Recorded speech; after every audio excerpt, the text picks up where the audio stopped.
Hey folks, Game Master Brandon here. Before the episode, we just wanted to give a special thank you to Green Ronin Publishing for making us part of their affiliate program. Use code PL4 at checkout on the Green Ronin online store, or use the link in the description of this episode to get 5% off of your entire order. It's a great way to support both us and the awesome folks at Green Ronin, so please take advantage of this offer to stock up on some of the best TTRPG materials out there. Thanks for listening, and on with the show.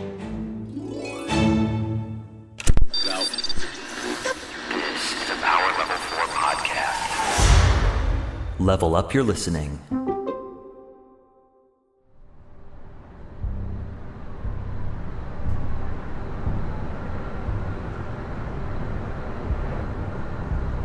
Smoke drifts in lazy swirls from the end of a lit cigarette in a damp and forgotten back alley.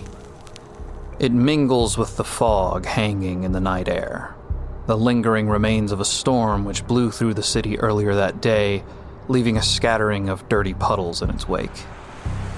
The puddles, which are unoccupied by garbage or refuse, reflect the dull red brick and gray concrete of the buildings surrounding the alleyway, faintly lit by a humming neon sign for a local watering hole at one end and a street lamp trying and mostly failing to stay on at the other. The moon, a thin and waning crescent struggling to be seen through the haze of city smog, is also of little help illuminating the alley. Compared to those meager light sources, the orange glow of the cigarette is as bright as a lighthouse on the shore of a shadowy sea. Its embers flare with each drag, illuminating the face of the lighthouse's strange keeper, a man just barely more resolute than he is exhausted. If one were to look up the word vagabond in a dictionary, they may find an image of this stranger on one of his better days. Today is not one of his better days. His tan trench coat, stretched out by years of wear and the weight of the tools of his trade, is scuffed and hangs loose around his gaunt frame, more engulfing him than being worn by him. His once white shirt bears the distinctive yellow stains of nicotine, its collar crumpled over a loosely hanging red tie. His dark slacks, just beginning to fray at the bottoms, are in such desperate need of an iron that one could call them anemic. His long red hair falls in disheveled tumbles over his shoulders like curtains of flame, framing a rough and craggy visage marked by every line which can develop on a human face, save for those which would indicate a life full of reasons to smile. His green eyes, sharp and piercing as a shard of glass at the edge of a broken beer bottle, stare determinedly out from under a furrowed brow at the only thing in the alley stranger than him. A veil of darkness stretching across a neighboring alleyway perpendicular to the one in which he stands. A darkness so opaque and impenetrable that to call it mere shadow would be a gross understatement. Not the glow of the cigarette, nor the reflection of the neon sign, nor the street lamp in the puddles littering the alley, nor even the moon high above seem able to chip the solid wall of umbra. The look on the man's face as he stares into the void at the center of the alley is one of confusion? No. Contemplation. His concern is not about the shade itself, but why it is here. He takes a slow drag from the cigarette.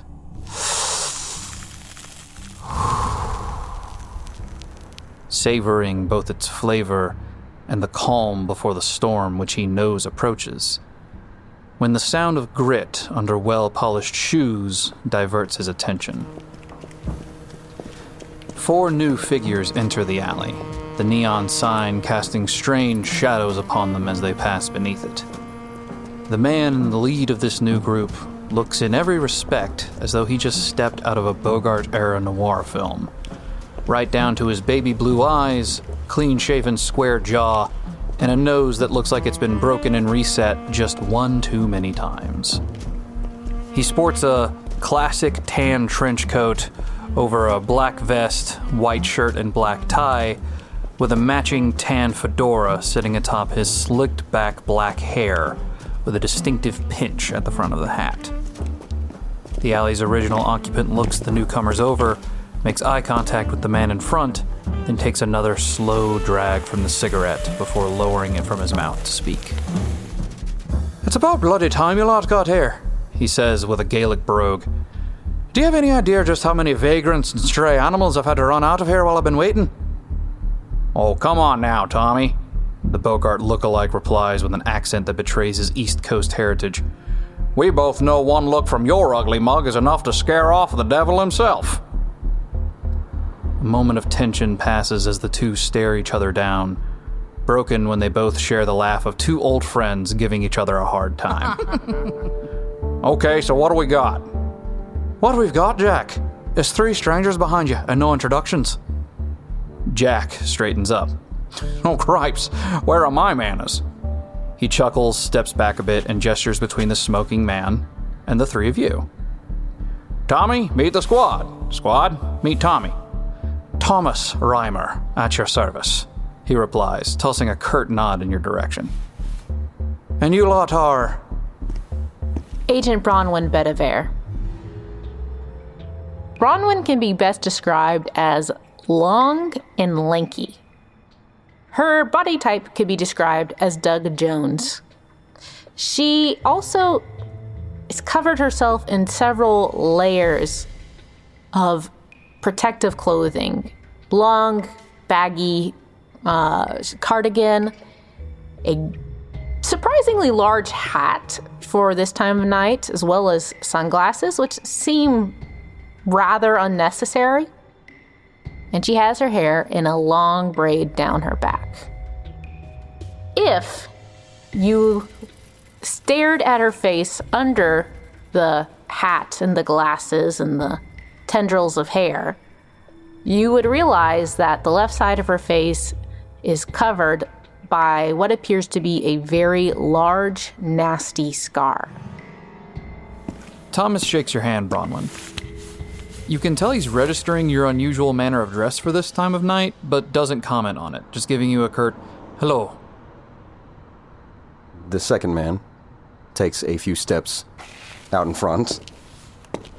"You can call me Victor." The lit cigar in his mouth seems to illuminate his face, the smoke billowing under a wide-brimmed hat. His rough features and stern eyes betray a casual smile. His wavy brown hair catches down to his shoulders. Spider-like fingers grasp the cigar in his mouth, complementing his broad and tall but slender frame. He wears a long suit coat with an unbuttoned dress shirt carelessly thrown on underneath. His well-cared-for pants are in stark contrast to his seemingly army surplus boots. Several rings on his fingers gleam, accentuated by the light of the cigar.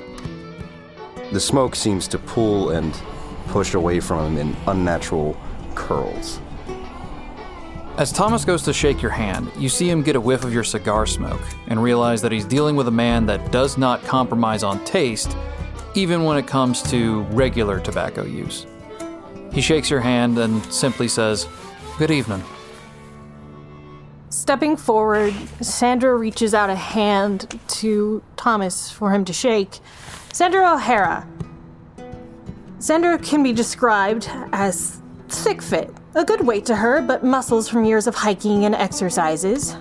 Her strawberry blonde hair pulled back into a curly, messy bun. From the little light of the alley, her green eyes catching the yellow light, a full coating of freckles covering her skin. She wears the basic idea of an FBI suit with a nice pair of thrifted Doc Martens. Thomas takes and shakes Sandra's hand. "Pleasure to meet you all." You guys can tell that this guy is pretty used to typically being alone, and even this bare minimum of politeness is an effort for him that he's probably putting on as a courtesy to Jack. "Now that introductions are out of the way, Tommy, what do we got? Thomas takes another drag from the cigarette and gestures vaguely at the opaque darkness stretching across the alley next to you guys. And he goes, well, if I have to hazard a guess, I'd say it's a tenebraphage. A rather hungry and desperate tenebraphage. A tenebraphage? Aye. It's a creature that feeds on the life force of things that rest in its shade.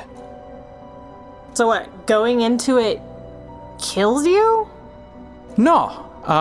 Ideally, these things, they'll hide in the shade of a nice oak tree or on the side of a building in the middle of nowhere, and they'll just passively kind of absorb excess energy from things that rest beneath it.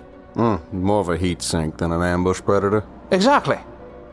And the reason I can tell that this thing is so desperate and hungry is because we can see the bloody thing. It's not even trying to hide. And he's like gesturing with the cigarette, with the smoke kind of making a trail as he talks. And he goes, honestly, I can empathize. With a tenebraphage? With being hungry and desperate. So, tenebraphage, what are we supposed to do with it? And why'd you call us? I've seen you take care of these things and stuff like them by yourself tons of times.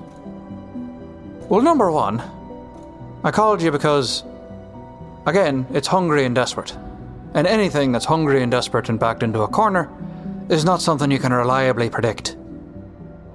Number two, typically, a bright enough flash of light will bring it into a somewhat corporeal state with which we can deal more easily. And third, I really called you because I'm pretty sure it's one of yours. And he reaches into his trench coat and takes out what you now all recognize to be an arcade containment unit.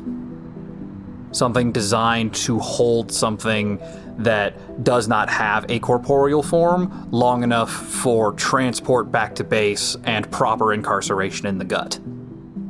And you can see that the arcane runes on it and the seal around it have been broken. If you want to look into it more closely, some skill checks will be needed. Bronwyn definitely wants to do an investigation on this. Okay. She wants to look at it and see, is it what it is? Signs of tampering, any kind of serial numbers or anything that might be evident. Okay, go for it. 15 altogether. With a 15, what you're able to glean, and he hands it to you, and it's this like, it's part metal, part glass.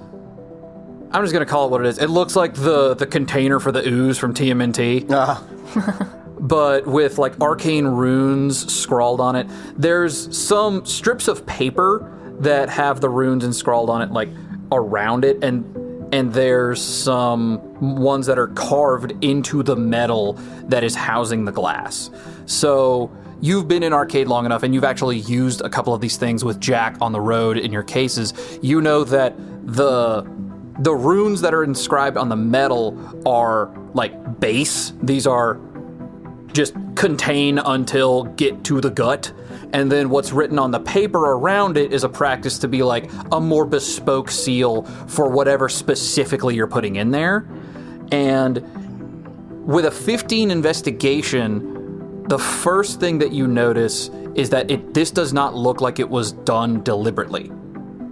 The way that you would intentionally break one of these things would be to cut or otherwise tear the paper in a specific section and then like disassemble it. Like if somebody knew how to take this thing apart and open it to release this thing, it would look in a different state. This thing looks like it was smashed. So this was done either by somebody that did not know how to open it at all, or it was somehow done on accident.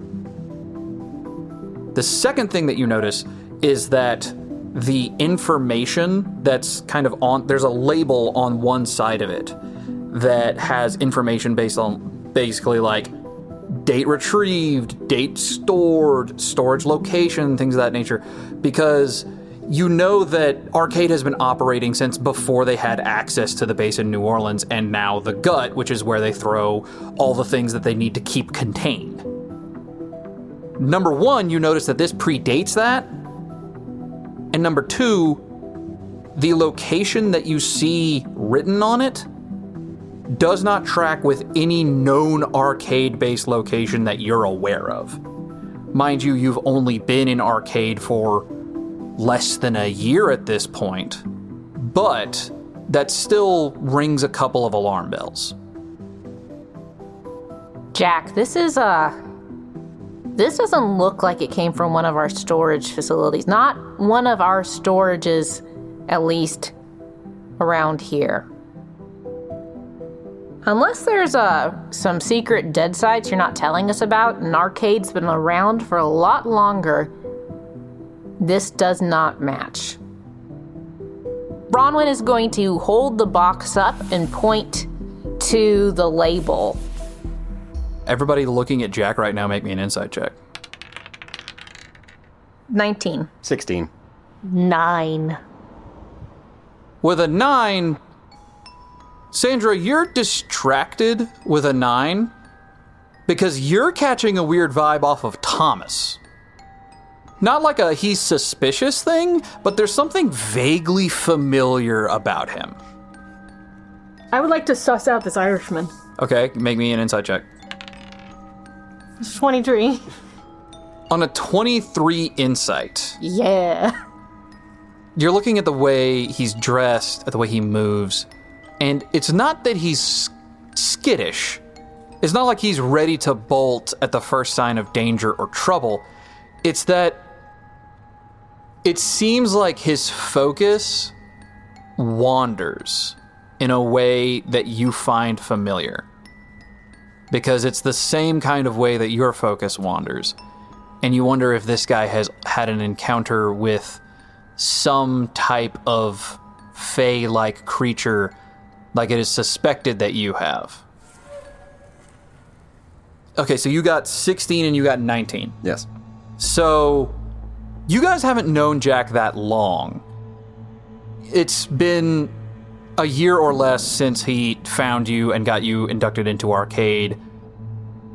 But you know that he seems to be a guy that doesn't let a lot of things bother him.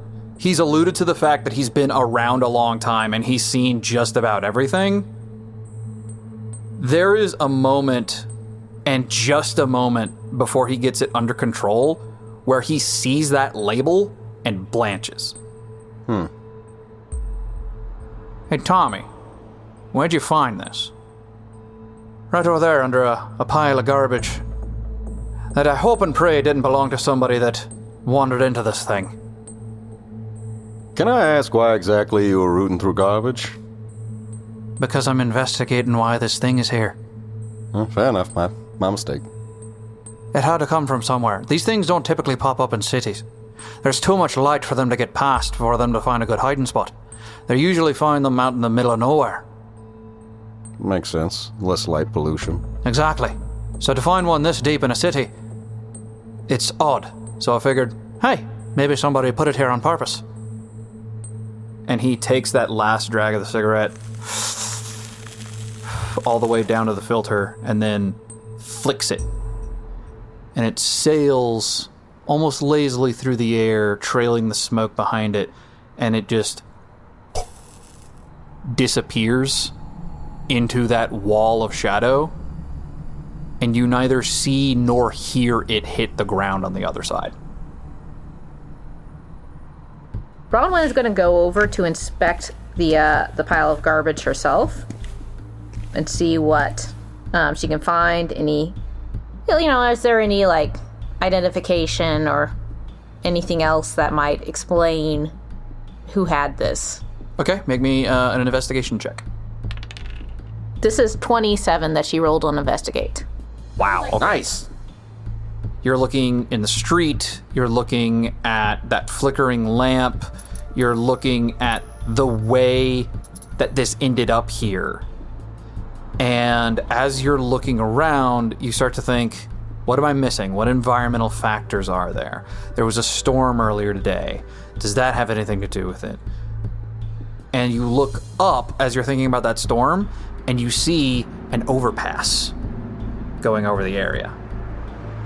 And you wonder if this didn't get placed here, but it fell here. Yeah. Jack, I think we should check up on that overpass, see if someone chunked it on purpose, or maybe something happened to them and they dropped it here. I can go take a look right quick if you want. Or it could be a waste of time, as it could have just fallen out of a vehicle and that vehicle is long gone. Half of investigation is wasting your time. I'll go with you. If you'd like to accompany me, that's fine, but you'll forgive me for not waiting. Victor takes a long pull off his cigar, and his legs and feet slowly dissolve into smoke as he rises up off the ground and shoots towards the overpass. It doesn't take you long to get there, and between the fog that's still lingering in the air from the earlier rainstorm and just the city smog, you're fairly unseen. Bronwyn runs over to the nearest beam and just climbs up it, goes upside down and climbs over the side of the rail. Nice. She gets there a little bit after you. And if either of you want to make investigation checks, you can feel free. 26 for investigate? Oh, you did better than me this time. That's a 17 for investigate. With those results, doing the trajectory math in your head, it's not unfeasible that this thing could have been accidentally or purposefully dropped from up here, especially at speed. Mm-hmm. And fallen down into that alley. Not impossible. There are some tire tracks here. I mean, obviously, there's tire tracks. It's an overpass in a busy city. There are some tire tracks that kind of stick out a bit more than the others. And what you're seeing is something that was hauling. There was some kind of cargo truck or container that looks like it was moved here fairly recently.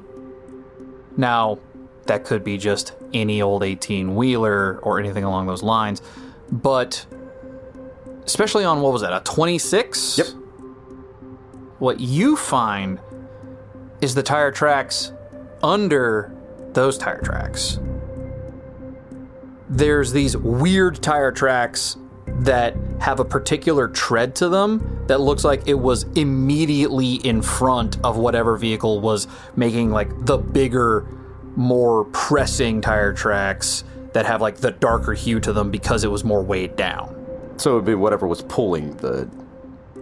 It was whatever vehicle was immediately in front of the vehicle that was doing the hauling. So a smaller vehicle slammed on its brakes in front of an 18-wheeler and caused it to immediately stop. Looks like it, yeah. I'm going to note which direction it looks like they were headed. West. Mm-hmm. Well, it seems to me that something slammed on its brakes in front of a big truck and something flew out the side. That being said, you catch that look our boss made when he showed him that container? Something's really worrying him. Yeah. Something's really bothering him, and I'm real curious as to what's got him so worked up. Well, that label, if it's accurate, is wrong. Wrong. So you're assuming this is a forgery, not... No, I'm not necessarily assuming it's a forgery, but clearly he recognized that name. So either this is a place that has a bad association for him in the past, or maybe somewhere that doesn't exist. We can try to get to the bottom of that. I'd like to roll perception for plants. Go for it. Plant me, baby. 29 for plant. Jesus. 29 for plant. there are absolutely random weeds and dandelions that are kind of growing up out of the cracks in the concrete here, out on the street a little bit. There's a little tree over in like a little planter that's kind of along the road on one end. And by a stroke of luck, you see hanging up above on a fire escape is just like a few little potted plants. Do those potted plants have view of the overpass? Define view, because plants famously do not have ocular senses. That is theoretically up for debate. Hey, Jack, I'm gonna go talk to some plants. Oh my god. You go do that, Sandy. Thomas gives Jack a meaningful look, and Jack just shrugs. You go talk to the plants? Go talk to the plants. What do you say to the plants? I approach the plants and ask, has anything unusual been happening recently? So, it's more that you're just kind of interpreting the vibes that the plants give you. I'm not gonna give voice to these plants. The information that you are able to gather from your interview with these plants is they're very happy that it rained today. That's kind of like the highlight of their whole day. Highlight of their week, really. There is a level of plant-to-plant communication that kind of goes on. So they know that they kind of lost contact, quote unquote, with other plants in this area earlier than now. Because plants don't really have that much of a concept of linear time. So trying to ask them how long ago that was is kind of a self-defeating exercise. Where was the sun? Now that is actually a really good way to ask that question that I had not anticipated. So I'll tell you what, I'm gonna roll a check on behalf of the plants, and I'm gonna do it in front of the board Tell me where to the see sun was. how accurate of a time scale they can tell you. So you want a high number here. Okay. Time, plant, time, plant, Time, plant, time, plant. time. That is a 14. Okay. Plant time! So fairly accurate. Sun position was low after sun had been gone, which you take to say is the morning. All right, Jack. This event occurred sometime between 8 and 10 a.m., judging by the sun's position on these plants. Thomas gives Jack another meaningful look, and Jack looks back at him and goes, "You look me in the eye and give me one good reason to disbelieve what she just said, knowing everything that you know about magic." And Thomas throws his hands up and goes, "You know what? Fair." At this point, I think Bronwyn and Vic will be probably heading back down. Do you superhero down or do you regular down? You have nothing that prevents falling damage. No, she's not doing a jump off. No, she climbs back over the side and Scrambles down? Yeah, scrambles down. She has to hold on to her hat with one hand because otherwise, whenever you are turning sideways and everything's liable to fall off. Yep. Bronwyn and Vic reappear. You have talked to the plants. You guys compare notes, along with Jack and Thomas. Now, you still have a tenebraphage to take care of. Jack says, "So we got some fresh containment units in the car. Tommy, you got something that can shed some light on the situation?" "Why, yes, Jack. I have just the thing." He takes out what looks to be, at a glance, a tangled ball of light bulb filaments. Bronwyn is going to take a slight step back and let her hat kind of just fall down and to shade her face. You see Thomas take note of that, but not ask any questions. So, plan is, I light this thing up, and you lot beat the snot out of it and shove it in a can. I'd advise anyone to look away, at least briefly. And if anyone is rather more sensitive to bright lights, maybe hide behind somebody else, at least for a moment. Bronwyn is going to take a step behind Vic. Victor lazily drags his cigar and blows behind him. He's going to use his effect area to behind him where Bronwyn is to lower visibility, so it's actually darker where she is. Very, very smart. Very nice. Any known weaknesses that we're dealing with? Light. Like holy water, light, bullets, fire. salt. Holy water won't really do anything to it. It's not a creature of the plains of hell or anything along those lines. It's not fey in origin, so iron is out. I guess if you had to put a taxonomical term to it, it might be a cryptid. Jack turns and goes, all right, so Tommy Flash bangs it, the four of us, we get in there, and we get it in a fresh containment unit. Bronwyn, can you handle doing the runes on the paper for the containment unit? Really, you just need to copy the ones that were on the old one. Should still work fine. Bronwyn is going to run back to the car and come back with a fresh containment unit and pull out a pen out of her satchel. And she's going to start copying the runes. It takes you practically no time at all. All right, ready to sign, seal, and deliver. All right, gang, before we get into it, pop quiz. What's the number one rule? Stick together. Don't die. Don't look in your gun when you're cleaning it. All fantastic pieces of advice, but the answer I was looking for was, when I tell you to run, you run. I figured that was pretty encapsulated by don't die, but... Just want to make sure that everybody's on the same page. Now, is everybody ready? Ready? Ready. Ready. Jack draws his .38 special police revolver and nods to Thomas.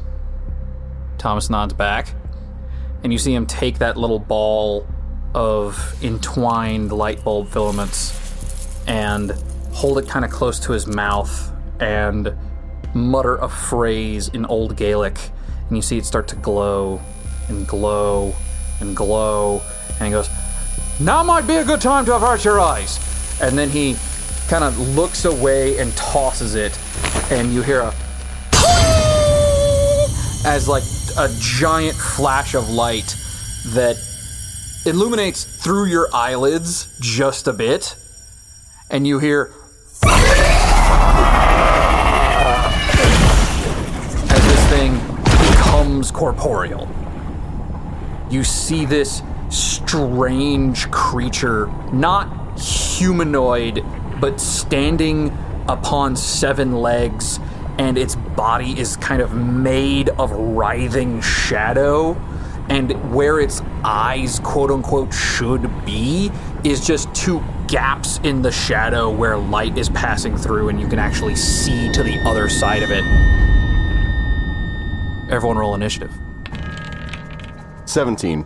19. Also 19. And I believe Jack is last. Bronwyn is going to erupt from the smoke. And as she does so, she is no longer wearing her long baggy cardigan. She's wearing a black turtleneck. She doesn't have her glasses on or her big hat, making the scar on her face very clear.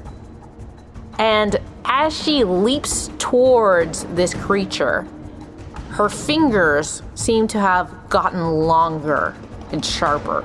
And she is going to reach out and just slash at this thing. Give me an attack roll. 23. 23 hits. And the DC is what it needs to save against. 20. It fails by 1 degree, taking a -1 to further toughness checks, as your claws slash through the shadow but somehow find purchase in something semi-solid, and you leave raking marks through the shadow that floats through the air like ink in water. Bronwyn snarls. As Bronwyn charges forward to the creature in the alley, the plants that Sandra was previously talking to begin to shake and pull forward from the ground as they reach out past Bronwyn's feet and tangle around the form of the shadow, as I use Tanglevine to try and prevent its movement. Do you have selective on that area effect, meaning that you can use it without also hitting Bronwyn? Let's find out. Because Bronwyn might get stuck. That's immediately relevant. It is selective. Yay! Okay. I'm going to roll its dodge. It fails its dodge, so it takes the full effect. Now I'm going to roll its resistance check. What is it resisting with? Also dodge, I think? It is resisted by dodge and overcome by damage. Okay. 2 degrees of failure. Nope, it's defenseless and immobilized. So it's defenseless and immobilized, meaning its active defenses are 0 and it cannot move. Nice, very good. You're welcome. It is now the Tenebrophage's turn. Feeling itself attacked and entangled, not understanding what's going on. This is not a thing that should be able to happen to it. It lashes out erratically, writhing tendrils of shadow, lunging forth. Most of you are able to evade it, but Thomas takes one across the chest and slams into the back of the alley, and you see various, like, from the impact of him hitting the back wall, various little trinkets and doodads that you assume to be magical talismans kind of get shaken loose from his pockets in his coat and end up kind of scattered on the ground in front of him. Victor, that'll be you. Victor, ever watchful of this scenario, pushes the brim of his hat back up that he was using to protect himself from the flash of the light, extends a hand forward that dissolves into tendrils of smoke that rush forward into the eye holes of this thing, where they push down and seem to disseminate across its body from the inside. I'm going to use controlled substance.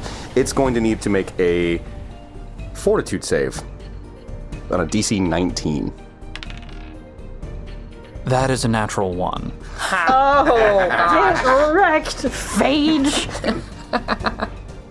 So with a natural 1, these tendrils of smoke that pushed into the eyes of this, the empty eye holes of this thing, and seemed to embed itself within its form, burst out from the shadowy arms and limbs and neck of it and wrap around its body and pull it down. As I have it now controlled, it is incapable of moving unless I deem it so. You have full control over its movement. Yes. Jack goes, "Oh.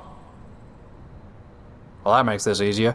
And he just casually strolls up, grabs the Containment unit. I mean, you're essentially out of initiative time now. Jack walks up and goes, "Hey, can I get that container?" Bronwyn is gonna toss it over to him. She is breathing heavily and her eyes are wide. Jack takes note of that, catches the container, twists the back end of it in such a way that the runes on the backside come into a different alignment, which essentially, puts it into capture mode, and it...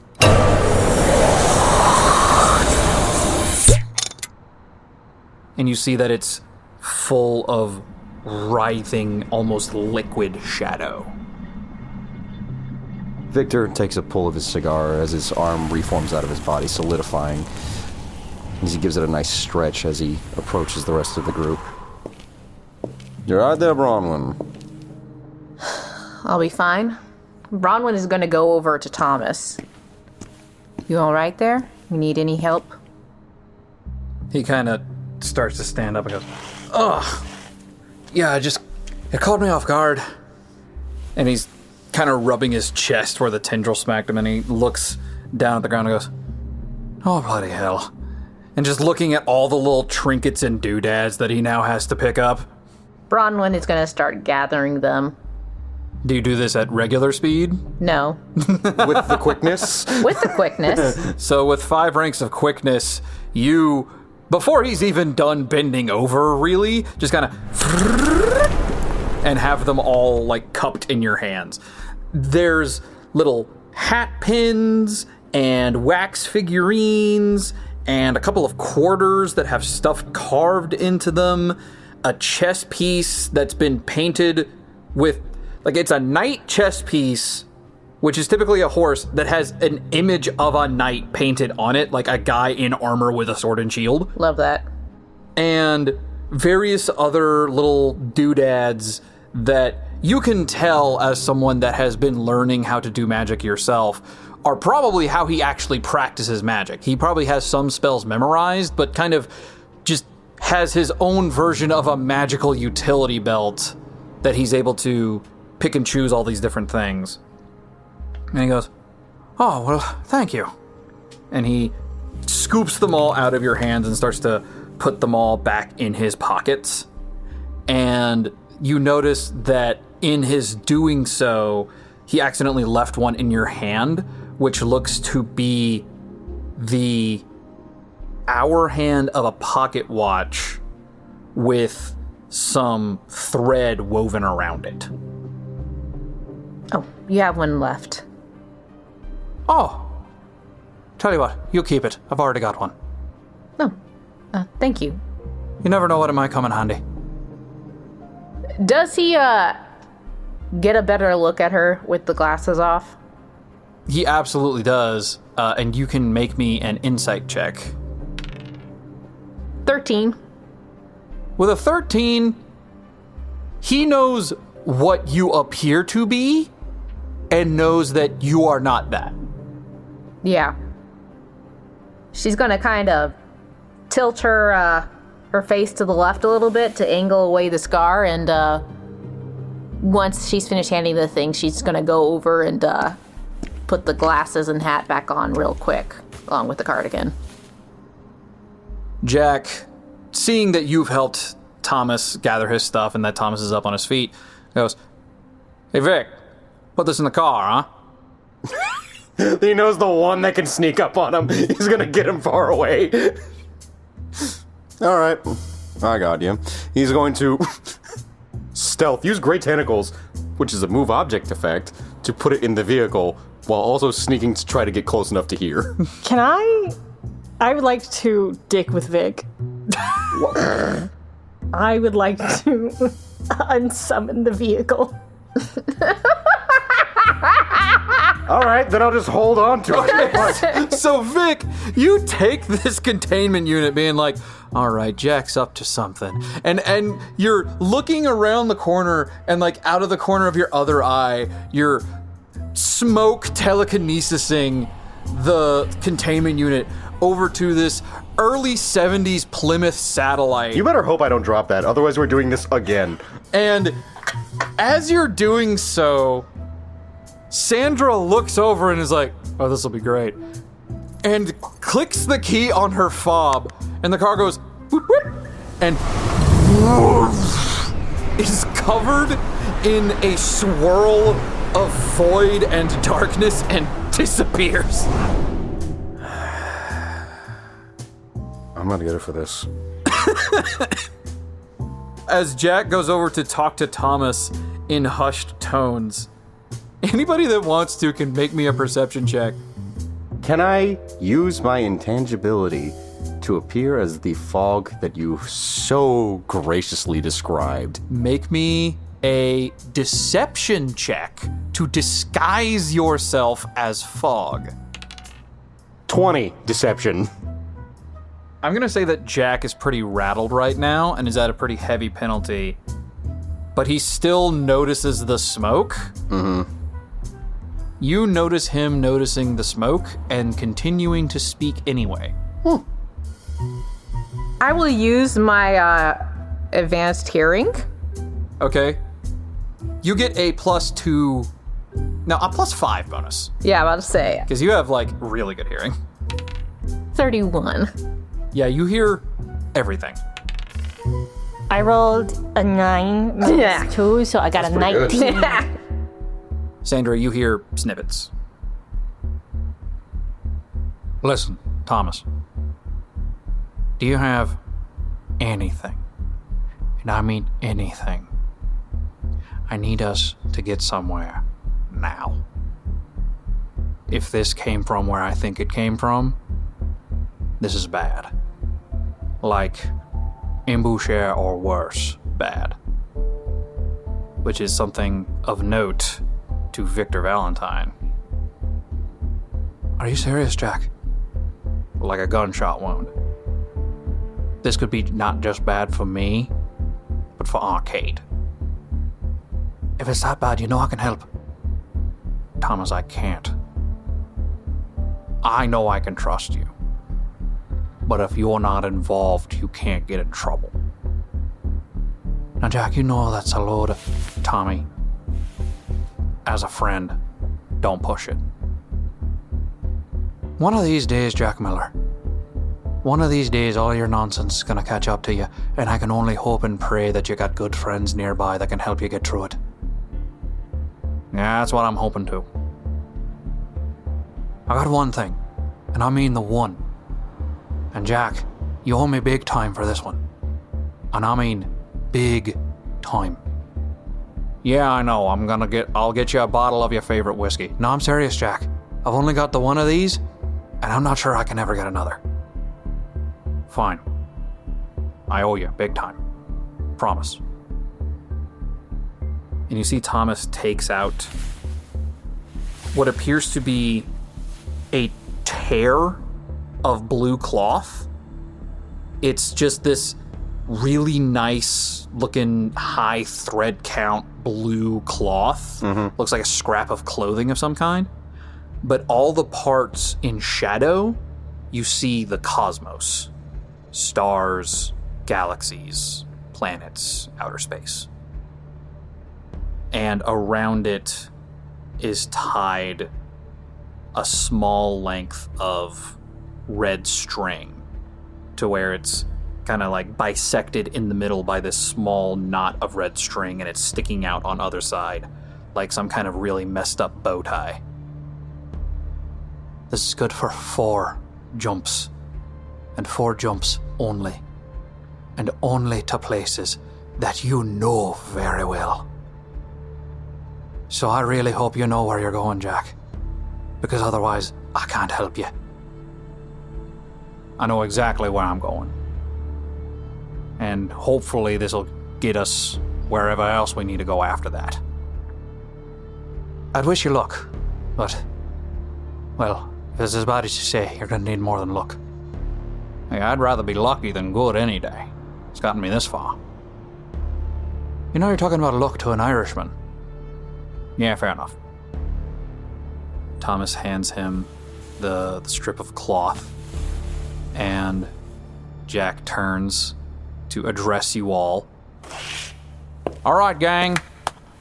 Based on what we know now, there's another place that I think we need to make a pit stop so we can figure out what's actually going on. So, everybody come gather round. Tommy here has seen fit to lend us something that ought to be able to get us there quick, because I think time might be a bit of a factor here. We don't want to lose whatever trail we manage to find before it goes cold. Bronwyn is going to go over, shake Thomas's hand, and say, next time we meet, I'd love to talk to you some more about some of these things you've made. Seems really interesting. Oh, aye. They come in real handy. I'll admit, though, sometimes it's a lot faster to trade for them than it is to make them. Well, time isn't much of an issue for me these days. I've noticed. As Bronwyn and Thomas are talking, the cloud of smoke that was circling them as they spoke draws backwards back around the corner before reforming himself and walking back around. Still holding the container. I'd have been done with what you asked, but Redhead decided to get rid of the car. Oi! Wrong way. I didn't do nothing. Not you, the other one. Ah. Apologies. Sandra waves her hand at Thomas. The car we pulled up in, it's attached to her, so when I'm trying to put things away, she likes to disapparate it. You wouldn't happen to have another one of those lying around, would you? Alas, it was modified by Arcade. Ah, I see. Well, good luck to you lot. I think I'm due in New Mexico in a few days, so I'll be going. May the road rise up to meet you and all that. And he just kind of flicks you a half salute and turns and stalks down the alley. Jack motions for you all to gather around in a tight circle, and he takes out the scrap of cloth given to him by Thomas. You know, I didn't stop to ask how we actually use this. Do I just think real hard? A swirl of cosmic energy surrounds you all, and you are shunted through space instantaneously, appearing outside of what appears to be an old abandoned warehouse in what, for all intents and purposes, looks like the middle of nowhere.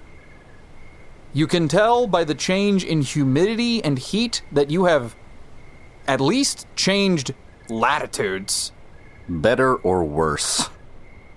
You went up, but not like way up. So it's like, it's breathable but still humid. Yeah. Okay. So you guys find yourselves outside this warehouse at night in the middle of nowhere. So, give me a second. And you see Jack walks up to the slightly dilapidated chain link fence that's running around the perimeter of the property, sees that the gates are open, and goes, "Oh, cripes. I don't even have to check the walls if the damn gates are open." So is there something we should know about this place before we go stepping through barriers? Listen, you lot know what the gravity of balance is by now. It keeps the memory of arcade agents secret. Whether it wipes it, whether it deletes it, whether it just suppresses it, I can't rightly tell you. We keep it on the down low, but the truth is, none of us actually know how the gravity of balance works. Hold on. You guys have a massive planet-wide spell going off, keeping people's memories in check about this one specific thing, and you have no idea how it functions? You look me in the eye and tell me when you're dealing with magic that powerful involving secrets, and tell me that it might not try to protect itself. So you think the spell modified itself to make you forget how the spell works in the first place? Look, near as anyone has been able to theorize, that was either a byproduct or an intentional part of the spell. Because if nobody knows how it works, they can't get rid of it. So, why is that important for this? Because as far as we're aware, this, and he gestures broadly to the warehouse, is the only place on Earth that works the way that other people interacting with us with the gravity of balance works. If anybody else stumbles upon this place, the moment they leave, they forget it ever existed. So, if someone came here intentionally and broke in, they'd either have to be part of the spell to know ahead of time, or they'd have to be powerful enough to be able to defeat the spell and remember it on their own. And I can count on one hand the amount of people on this planet that should know this place even exists. And I trust all of them with my life. Well, either you need to rethink how well you trust your friends, or we've got a new player or someone we've underestimated on our hands. Considering the only other people on Earth that I know of this place are the assistant director and Dutch, the first of whom I helped get her job, and the second of whom I was there with when we founded Arcade, I'm loath to consider either option. Look, we started using this place when we figured out how it worked to store the really bad stuff. Crap. A while ago. This is me and Dutch in the early days, back when I was still on Dutch's team. This was darn near 40 years ago now, probably longer than that. He says, once again reminding you guys that he looks to be in his mid-30s, and he does not look like he has aged since Arcade's founding. We found this place, and we figured, hey, this seems like the best place we can put all the stuff that's really, really bad that we don't know what else to do with or we can't destroy. The intention was, once we had fully explored and set up the base in New Orleans, that we would transfer all the worst stuff out of here into really highly specialized cells and holding areas in the gut, under about 7 different layers of protection and even more than that of secrecy. Okay, well, you said we need to move fast. Does this mean fast as in we jump straight somewhere else, or do we stick around and see what's gone first? The latter. We need to know what's out of here so we know what's out there. Okay, so do you got an inventory, or... Please tell me you cataloged these things. Of course we did. Thank God. Do we have access to the list, though? That's what I'm hoping. Come on, and watch your step. If whoever did this bypassed the wards, then we might still have to deal with them. If they dispelled the wards, then we're dealing with a whole other caliber of thief. And he turns and walks into the yard. Anybody that wants to can make me perception or investigation checks as you begin to look around, at least just outside. 23 investigate. 17 investigate. 29 perception. First, immediate, obvious things. The road leading here is concrete, but very obviously not maintained. This is concrete the way that, like, backcountry roads are concrete. This is not a well-paved, well-established, perfectly level and flat and planed asphalt road.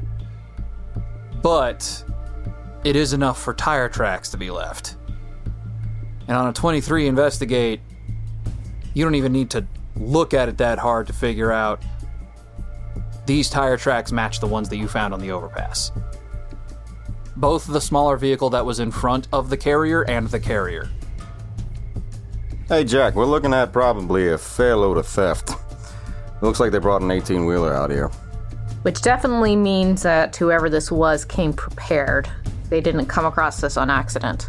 No. Jack abandons his normally cautious approach, half jogs up to the door of the warehouse and throws it wide. And you see empty shelf after empty shelf after empty shelf, all the way back to the opposite wall of the building. Jack runs his hands through his hair and goes, no, no, no, no, no! And he's just like running up and down the aisles, looking at all the different spots where things used to be that obviously were disturbed because there was dust here around things, and now those things are gone. You see him actually like stop and, like, collect himself and go, "Stop freaking out. You're disturbing the prints." And he looks down at, like, the literal prints in the dust. Jack, you mind coming here for a second before you start doing what you're doing? Yeah. And he walks back over to you guys. "Sorry, guys, this is bad. Some of this stuff was reality warping." Whoever did this, from what you're saying, is very magically apt, correct? First of all, they would have to know the place exists. They would have to be able to find it. And from the look of this, it looks like they dispelled the wards. So, they're very magically apt. They're terrible thieves, though. Exactly my thought. Whoever did this is not a professional in any way, shape, or fashion. They are strong, but they didn't trust anyone enough to hire them out to help them clean this place out efficiently. They came in, they brought an 18-wheeler, made tracks up and down the place, left footprints everywhere, disturbed the dust, left the gate wide open. Whoever did this was not a thief. This was a concerted effort to clear someone out and get and be gone. This is not a professional by any standard. You got a good point. Let's look around, see what we can find, see if they left us any kind of clues or traces of who they were, why they were here. Well, we know why they were here, how they got here, and hopefully we can find the manifest. I don't think I need to tell you guys that we started this collection long before computers were a thing. We're looking for physical papers. Well, I'll do you one better. I'll search the warehouse 1 second. I'm going to use my gaseous form to literally melt along the floor and just go front to back. So you're doing that so you can make a perception check on the entire warehouse at once. Yes. That is super cool. That's a really cool application of that I never thought about, but go ahead. Thank you. 25. Okay. Bronwyn is going to start looking at the nearby rooms. Okay. All right, I'll roll perception for paper. Or just to look around. How about that? Very well, I will Percepi the warehouse. Yeah, if you want to go Percepi the warehouse. 24 to Percepi the warehouse. 24 to Percepi the warehouse. 25 investigate. Just at a glance, and I'm going to go ahead and just kind of narrate all of this to be your general findings. You pretty much hit the nail on the head. These guys went in here and just went grab it all. There does not seem to be any rhyme or reason, and you can tell that just by the way the footprints are arranged, because the dust near the main door of the warehouse is basically just gone, and then as you get further in, the footprints become more and more sparse. So that was the first thing you notice. Second thing you notice as you're looking around, you're finding scraps of paper, which you can tell was from a list.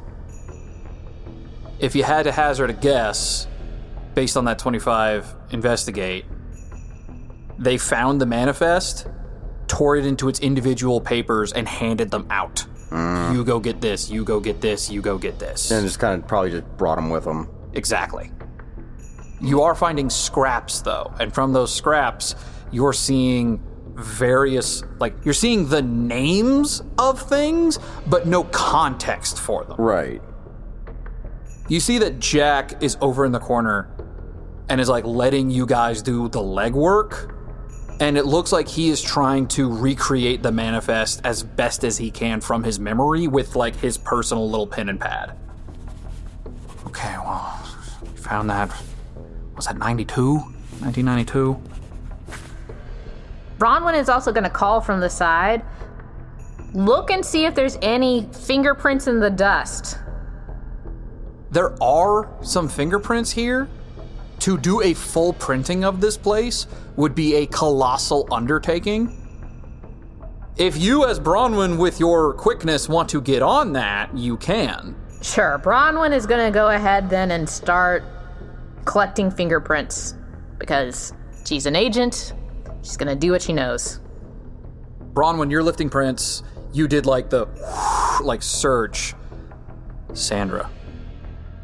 This was obviously not a warehouse constructed for this purpose. This looks to have been just a warehouse that got repurposed for this once they realized what was going on with the gravity of balance. So you're looking around and you're like, broom closet, bathroom, office.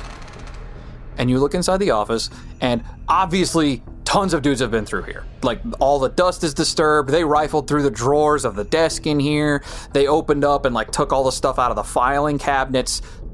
There's papers strewn about, some with boot prints on them, some without boot prints on them, and just it's a mess. With the 24, there is no movement of air in this warehouse beyond what little wind comes through the main door, because this place does not appear to have power. It is not air conditioned or climate controlled. But despite that, you see some of the papers flicker in the wind. I follow the direction of the draft towards wherever it's coming from within this room. Give me another perception check. That's a 22 with the 10. With a 22, you kind of go in the direction of where you think the draft was coming from based on those papers moving. You're like feeling around for like a vent or a seam or anything along those lines when you hear a sudden attack behind you. I slowly turn around to look at what made the noise. At first glance, you don't see anything. The room appears to be exactly the way that it was before you turned around. Hey, Victor! Did you hear that? Did I hear that? Yes. Can I make a... What kind of check would you want to best locate the source of this noise? Perception. Nat 20. He Sweet. nat 20. Woo! First nat 20! Oh, yeah. First nat 20. That was the stapler. Was a stapler? It was the stapler on the desk. I don't like that. And it's just... And like on a nat 20 perception, you look and you see apparating out from the form of the stapler the world's most perfectly spherical ghost. It's just a wispy white ball with like two little nubbin arms and two big like oval black eyes that just kind of boop, boop, boop, boop, and goes boo. So meet Boo. Hi, Boo. Apparently they didn't get everything, and I can only imagine what he was doing to make them paranoid while they were clearing this place out. Near as we can tell, Boo is the forgotten trickster god of an ancient religion that has since faded from public consciousness. And I'm assuming, given its diminished form... Its power is based on the amount of people that know and believe in it. Okay. And that number is fewer than 10. Well, now 3 more. Yeah. He used to only be able to do like paper clips. Huh. So, honestly, this is actually an exponential increase in his power, and is the exact reason why we kept him here in the first place. Is there a secret passage in here or not? Oh, absolutely not. Damn. He was moving things and making you think stuff was going on, wasn't he? Yeah. And you see Boo goes... I'm watching you, ghost boy. It takes its little nubbin arms and goes like, ee, like points at its eyes and then points at you. I put my 2 fingers up to my eyes and do it to him. Bronwyn pokes her head in at this point and just goes, okay, not the weirdest thing today. Can you ask the ghost creature what happened here? Absolutely not. I need you guys to understand that if it were within his power, he would cause untold chaos throughout all of the cosmos. The only reason he can't is because he's this small. Sounds like my cats. But we can't communicate with it. It's more that he refuses to, and there's nothing we can do to him to make him think otherwise. Like, we can put him in the container, but he'll just wait. I mean, that's the stick. What about the carrot? Have you tried, I don't know, offering it a what? like a fart cushion or something? Fart cushion? Like a whoopee cushion? Yeah. You're suggesting we give this tiny speck of what remains of an ancient trickster god. It's a trickster. Putting whoopee cushions on a chair is like one of the original pranks. You see Boo perk up at this idea and rub his tiny little nubbin hands. Oh my god. Seriously, did you guys never think to offer it, I don't know, one of those little buzzers that you hold in your hand and shock somebody with? Or like... With every suggestion you make, Boo's eyes are getting bigger and bigger until they're taking up almost like half the circumference of his entire That body. is horrific. Can you please stop? No. Boo is like nodding so furiously that he looks like he's about to just start rolling like a ball in midair. Boo, we need some information on the guys who came through on this place. I'm willing to trade information for, I don't know, a can of nuts that actually has a hidden spring-loaded worm inside that will jump out at you. Boo, again, rubs his little nubbin hands together and goes, Yeah, I do not like that it talks. yeah, that's the only thing he says, which is why we call him that. Honestly, if we knew his true name, things would probably be worse. Okay, so, Boo, how many people came here? She's gonna take out a piece of paper and like a little pen and get prepared. Boo floats over to you, flies into your pen, and just takes it and is like animating it on the paper to draw. Nice. I'm gonna make a roll on behalf of Boo to see, in front of the board, to see how good of an artist he is. Oh god, yeah, I should have known there was a catch. This is just gonna be a pure luck check. You want a high number. And I will allow anyone that wishes to spend their own hero point to improve this roll. Afterwards or now? You know what? Now. God damn it, that was on me. Here. Just take it. Spend a hero point. You're welcome. Thank you. 12. So that was a 12. So you already spent a hero point, so I'm going to do a roll to see if that improves at all, because Yeah. that's how hero points work. Yeah. And if it be Below 10. If it's 10 or below, you add 10 to it. 19. You're welcome. Yes!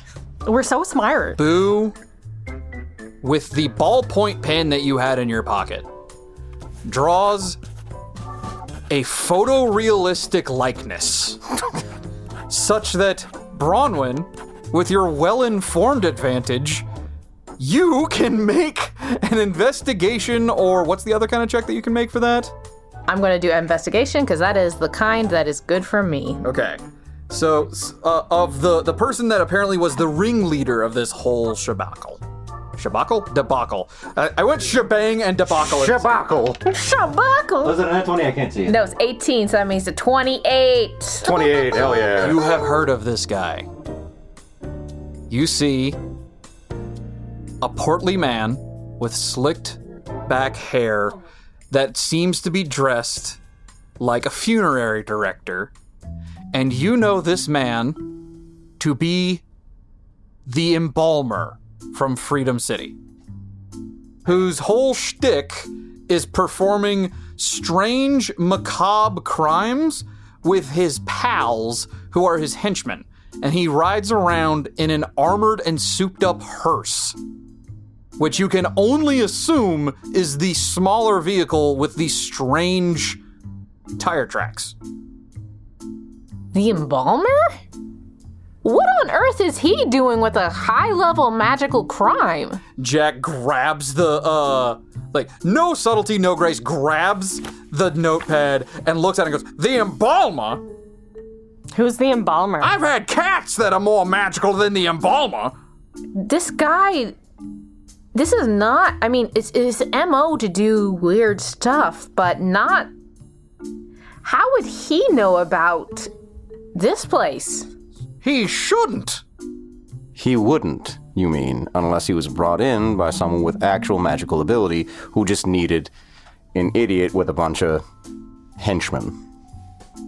So you're saying somebody hired the embalmer and gave him the know-how or the ability to get in here at all?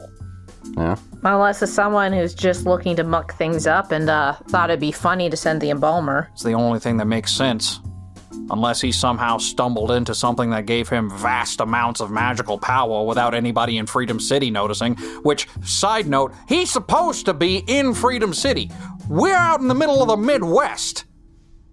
Whenever we saw that first set of tracks, was he headed towards Freedom City? He was heading west.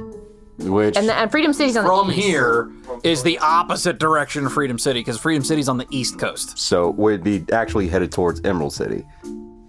I mean, there's a lot of things west of the middle of the country. Right, but like in that direction. Yes. Okay. We need to get back to base. I think we found about all we can here. What are we gonna do with Boo? Well, if he behaves himself... 0 chance.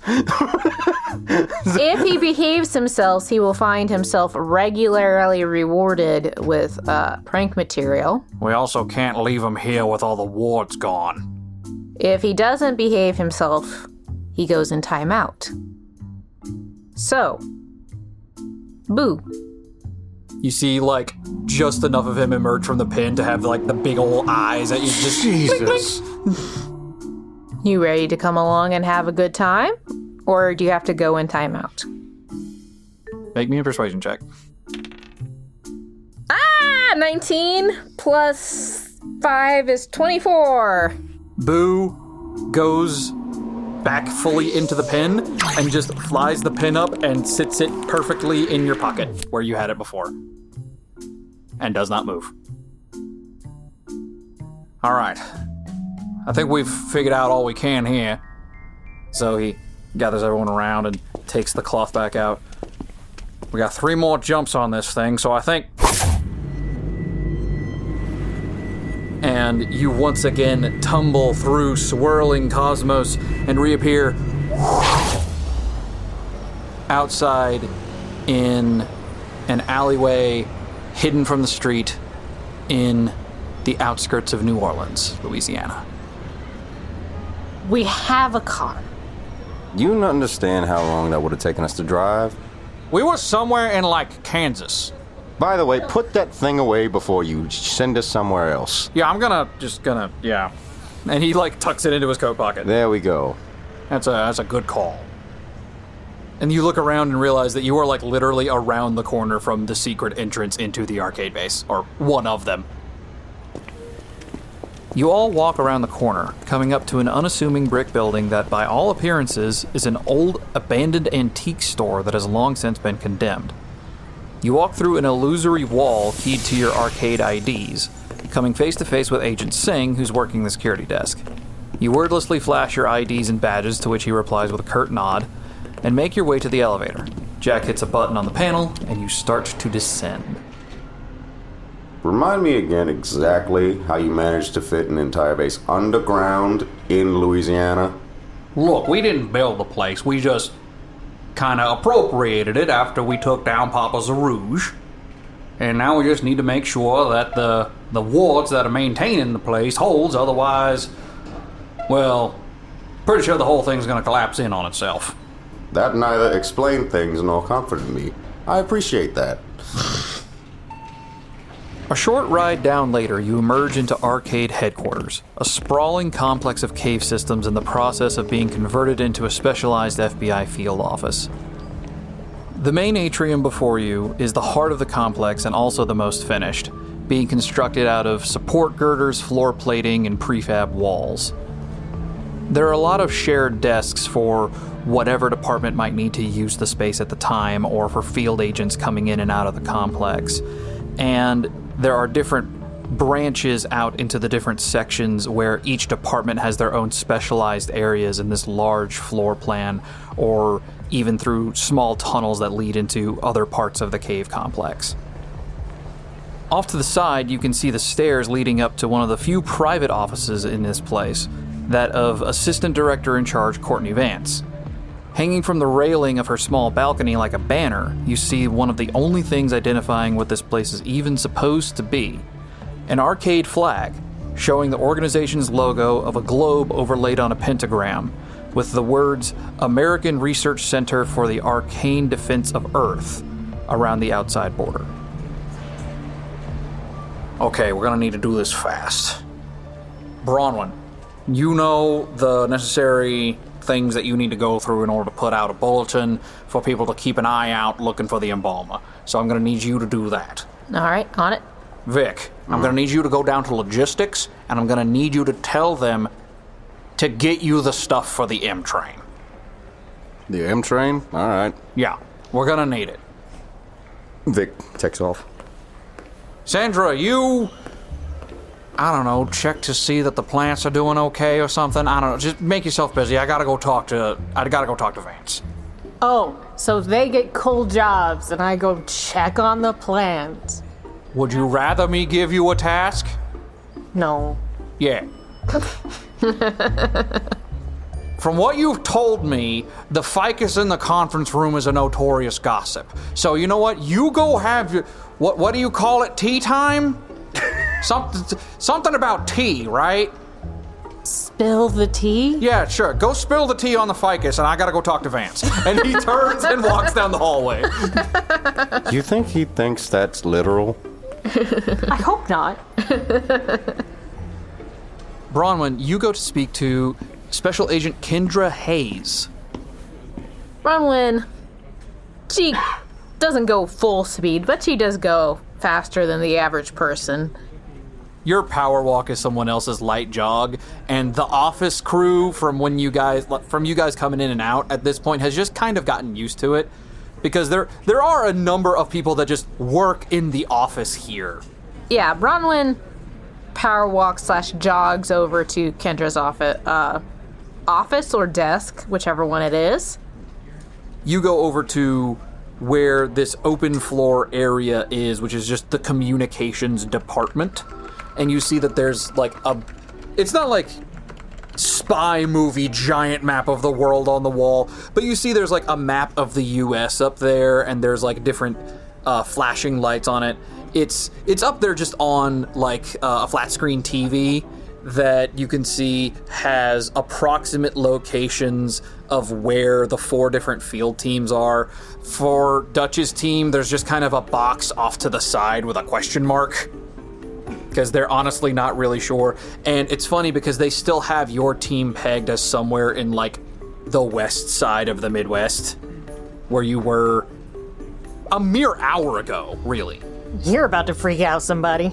So you walk in and you see Kendra look at you and look up at the map and look back at you and then like lean around the edge of her desk to look past the partition between departments and like look all the way down to where Special Agent Angelique Dufay is, who's in charge of investigations, who is in name and chain of command in charge of you guys' team, or at least in charge of telling you guys where to go and what cases to take care of, looks down and like gives her a questioning look, and then Angelique leans around to also see you and be like, wait, what?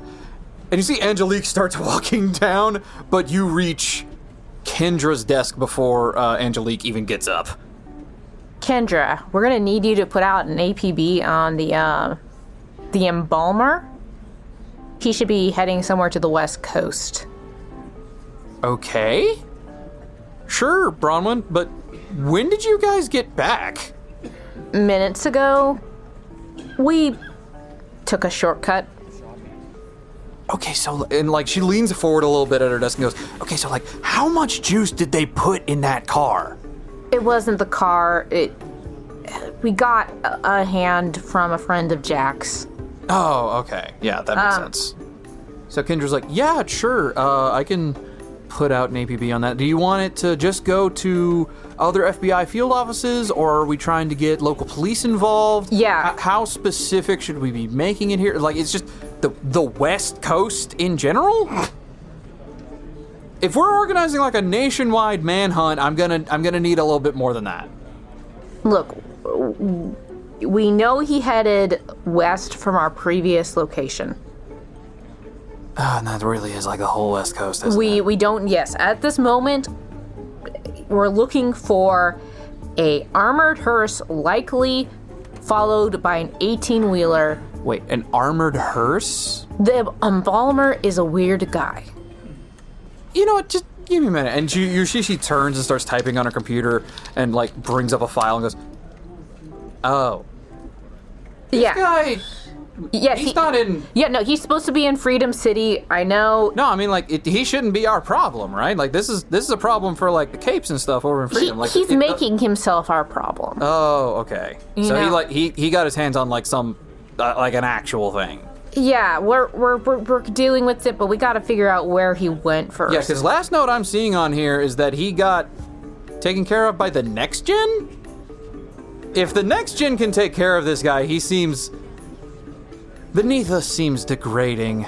Not to him, but to the next gen. Well, call a spade a spade. This guy, we're pretty sure he's connected with something else, so, we follow him, we follow whoever's pulling his strings. Absolutely. You know what? It's gonna be you know what? Give me, like... I'm gonna reach out to the Freedom City office. Give me a second. And she picks up the phone.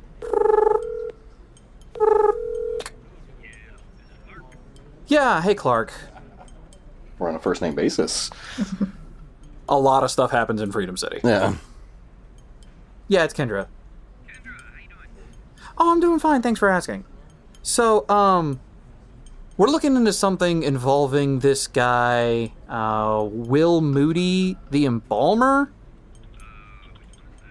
Yeah, the one with the hearse that talks funny.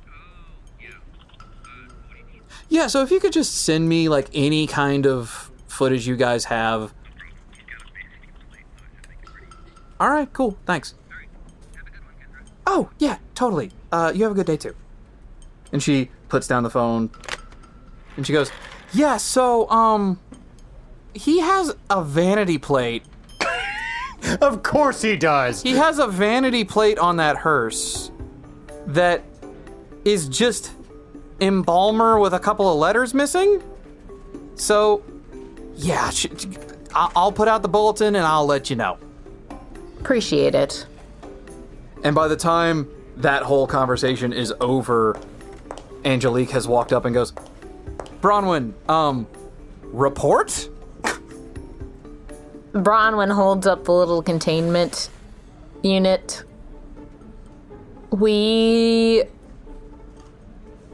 A lot of things happened. We caught something called a tenebraphage, and based off of what we found, it's connected to someone called the embalmer, and we're trying to chase down some leads. Okay. Totally understand. How and why are you back here? Jack borrowed a transportation device from one of his friends, and... one of Jack's friends, Yeah, and we're going to be, well, hopefully, once we get a hit on that APB, we'll be heading out after the embalmer. Looks like he got himself enmeshed in something he doesn't really have the power to control. Understood. Well, it sounds like you're pretty busy running down some leads. Do you want me to bring that down to the gut for you? No, that's okay. I can, I just have to wait for the APBs to get back in, and I can move quickly. All right, fair enough. You start making your way over to the Arcade Incarceration Wing, a subterranean prison and magical containment complex, simply known as the Gut. It's a mile below the main base, and the only way down is a single heavy-duty freight elevator, lined with a series of high-yield explosives which can be detonated in case anything ever tried to get out and they weren't able to contain it. Fortunately, you don't have to ride that elevator all the way down, because they have a desk at the top of the elevator shaft, with a security agent ready and waiting for any kind of field agent to drop off what they need to drop off, and pass the custody of it along to the security agent. As you make your way over there, you see that the agent currently on duty is Agent Jones, whom you recognize from the worst night of your life. See, you got stuck on gut duty today. Dropping off this little beastie. You have what appears to be a glass jar full of swirling shadows, and you catch Agent Jones, who had been reading a book, and he looks up at you and says, "Oh, Agent Bedivere, hello." And he looks over and reaches over to a stack of chain of custody forms, specifically for this purpose, and kind of lays it out in front of you with a pen. I've done this before, and one of the few advantages of my life changes is now I can do paperwork really quickly. So I'm going to use my quickness to get through this as fast as possible. You were a pretty old hand at this kind of thing even back when you were a regular FBI agent. This is a pretty standard FBI chain of custody form, just with a few extra boxes. So you're able to fill it out pretty quickly as Agent Jones kind of looks like he's about to start making small talk and then sees you in a matter of seconds complete this entire form and put the can of shadows on his desk. And he goes, "Oh, wow, that was pretty fast. Though I guess I would know better than anybody how fast you can be." I give him a awkward smile. I guess I'll see you around. Sure. Oh, before you go, I just wanted to let you know we haven't really been able to get anything else out of that guy that you helped us capture. That vampire. His mind's totally blank. Appreciate the update. Sorry about that. Bronwyn is going to nod and leave before she has to talk more about this. Not really knowing how to end the conversation, Agent Jones just kind of nods to you and lets you go as he starts taking the can and the finished paperwork over to the freight elevator to make its journey down into the gut.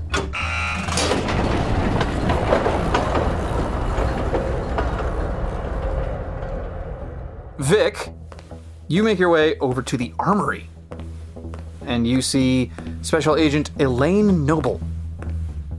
You walk up, and she's just like at the little window, and behind her is just like mostly like standard issue FBI pistols, but you've got a few rifles, you've got a few shotguns, you see all kinds of different ammos. You got like, here's regular bullets, here's silver bullets, here's regular buckshot, here's salt buckshot, here's the most high-powered water guns we have available that you can put holy water in. Here's a water balloon with a slingshot. Again, holy water.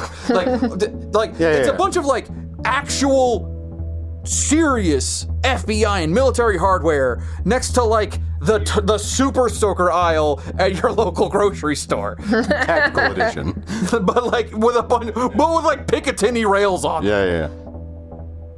Victor walks up to the window. You said she's leaning down, working on something. She's working on a Sudoku puzzle in like one of those big books of Sudoku. Oh, gotcha. Okay. Victor walks up. Miss Elaine, how wonderful to see you. Ah, Mr. Valentine. Here to tell me that you still don't need a pistol? It's not why I came, but I still don't need a pistol, yes. Lovely. You know what? I don't know why I complain. Less paperwork for me. Jack sent me down here for the M train. She gives you this pointed look, like she kind of points her head down and raises her eyebrows. The M train. Do you really think I stop and question everything Jack tells me? No. She kind of leans forward. Look, you're supposed to get permission from the assistant director to be able to use the M train. And you're supposed to get it co-signed by Agent Dufay. Are you telling me that Jack has those things and sent you ahead to get it so that he can bring down the paperwork himself and then you guys can get it and leave?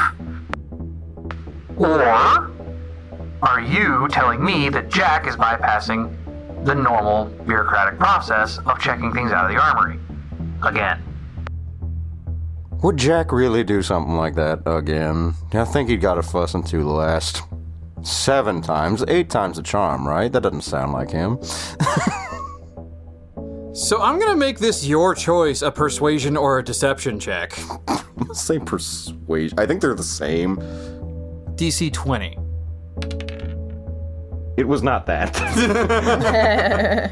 She goes, Tell you what, I'm gonna go get it ready, and then when Jack gets down here with the paperwork, you guys can go. Thank you. moving away from that scene, we move over to Sandra. Sandra, what are you doing? I'm in the conference room. You talking to that ficus? I'm talking to that ficus. That ficus has got the tea. And I give it as an offering rice water. Very nice, very nice. This ficus is just giving you all of the office goss. It's just like, and this guy was like cheating on his girlfriend outside of work, and like this guy found out about it, and blah, blah, blah, blah, blah. They were there for at least 3 hours. I had to work in my position here. This is a very prestigious. No one does proper housekeeping in this area. You know, I did my best to help purify the air, but there is you are not there on my day. You never guessed who was holding your hands. Honestly, the ficus is giving you so much nonsense that to find literally anything of import or interest, I'm going to need you to make a perception check. Or an insight check, your choice. Perception. Natural 20. With a natural 20, it's giving you everything. It's underground. It doesn't even get real sunlight. All it can ever do is just listen to the sound vibrations that pass through its leaves, and you're the only other one it can talk to because there's no other plants in this room.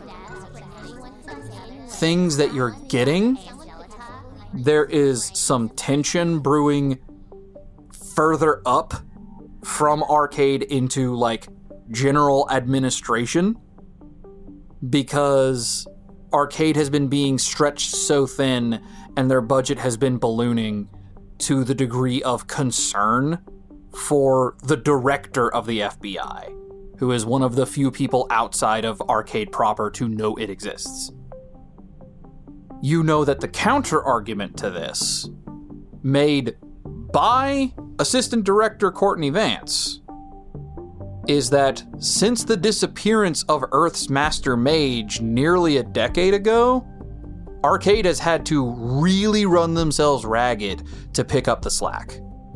Because the Master Mage, and this is something that Courtney had to explain to the director of the FBI, the Master Mage of Earth is the shield against supernatural phenomena and extra-dimensional incursions from malignant cosmic entities running amok on Earth. So that's why they had to, under duress, take on a new team of untested enhanced rookies. That's why they kind of just don't question it when Dutch runs off to do whatever he does, because they know that if Dutch is not reporting in, it means he's onto something big. That's why Jack gets given so much leeway and why he was allowed to operate alone for so long, because they couldn't afford to shoulder him with a team he didn't want, and they also couldn't afford to just let him retire, essentially, because those were his conditions. So you're hearing all of this. You're hearing some updates given by Vance saying, like, this is our status update, you know, things of that nature. You're getting, like, information from meetings about how the construction is going in the other parts of the base and how they're exploring and clearing out and securing the rest of the cave complex, and that progression has been slow but constant. And the last thing that really you grasp onto is probably the hottest goss in terms of like what's going on with Arcade, is that somehow even Arcade is not immune to nepotism hires. Because somebody in the government found out about this weird line item on the FBI's budget, got told, hey, it's a special task force, and they said, I want my relative on that task force because they were an up-and-coming agent, yada, yada, yada. So there's Agent Kovic, who has been basically assigned as an intern to logistics because Vance had to put him somewhere. And this guy's been talking smack about your team. This guy is a pencil pusher that does everything by the books, and he has pretty major complaints about untested rookies that are actual monsters being allowed to apprentice under Arcade's most experienced agent and sent out in the field without other supervision. And you know that Vance gave him a pretty severe talking down to about it. I sent a text message. Hey, this Nepo baby talking mad shit. And it's about this time that the door to the conference room opens, and Jack comes in here and goes, Good Lord, Sandy, how much can one plant have to say? It can only talk to me! It hears everything! Well, look, I talked to Vance. We need to wrap it up. We need to get out of here, okay? I need to talk to Agent Kovic. You don't need to talk to anybody. We need to get out of here. I want to fight him. Then you're especially not going to talk to him. Damn. Very shortly thereafter, Jack comes to the armory with Sandra in tow. What? My word's not good enough to get stuff from the armory anymore? Apparently not. Elaine popping back up over her little window. Your word hasn't been good enough to get stuff from the armory anymore since I took over this job, Mr. Miller. You don't have to call me Mr. Miller. You've looked the same since my predecessor's predecessor worked here. You're Mr. Miller. Whatever. You got the M-Train stuff or not? You got the paperwork? Here's the daggone paperwork. Always paperwork. So much red tape. Things were easier when I was a private eye. See, I told you. You could have just left it off with me. It'd have been fine. She just gives you bombastic side-eye while sliding a little baggie across the desk to Jack. It's like one of those like really hardcore Ziplocs that's like designed to be waterproof and like actually robust. And it just has a label on it that says M-Train, and you see it's full of what look like train tickets and subway tokens. Bronwyn appears. She's been here for a while. You would have made a good thief. I would say the same of most good FBI agents. It's a rather overlapping skill set. Elaine, can you procure another plant for the conference room? That's not really my job. I requisition weapons and artifacts. I don't handle office stuff. Who handles office supplies? Probably the secretary. Who's the secretary? You've been here for Jack months. turns and goes, we need to leave.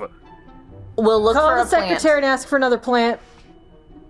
You know what? And Jack just like reaches into his pocket, takes out his memo pad, writes down new plant conference room, tears it off and just slaps it on the desk. Please make sure that gets to the secretary and or the assistant director at your earliest convenience. Thank you. Have a lovely evening.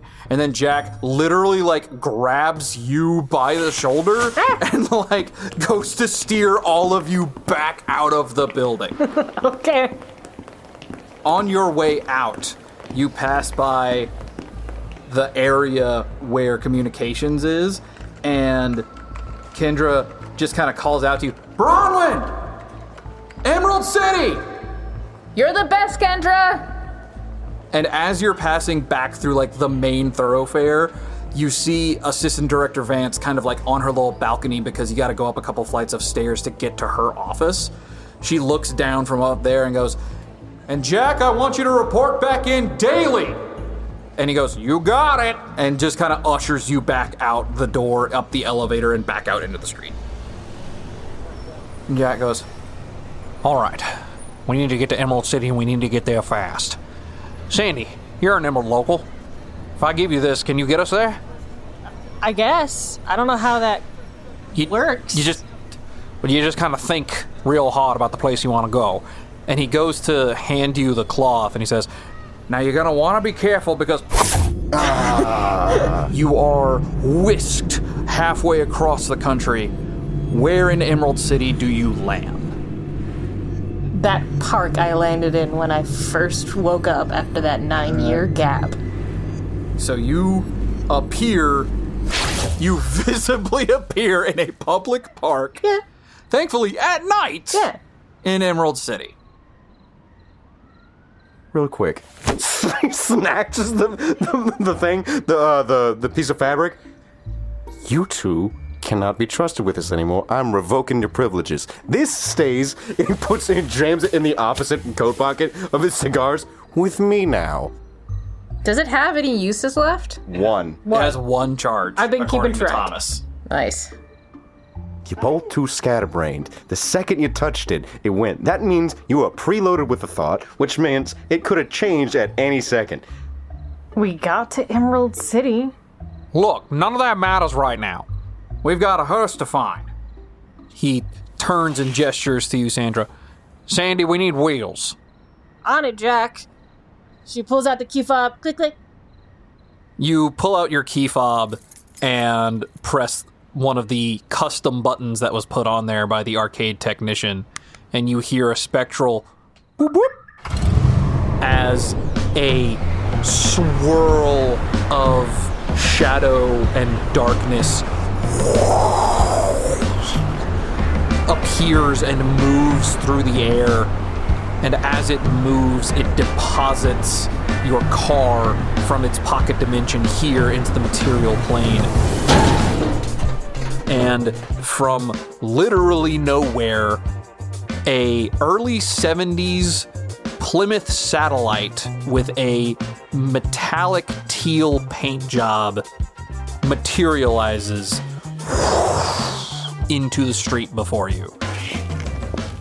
So you guys all pile into the car. Jack gets behind the wheel and kind of starts driving into one of the main hearts of the city where you can find these roads that kind of spiral out to all the different districts.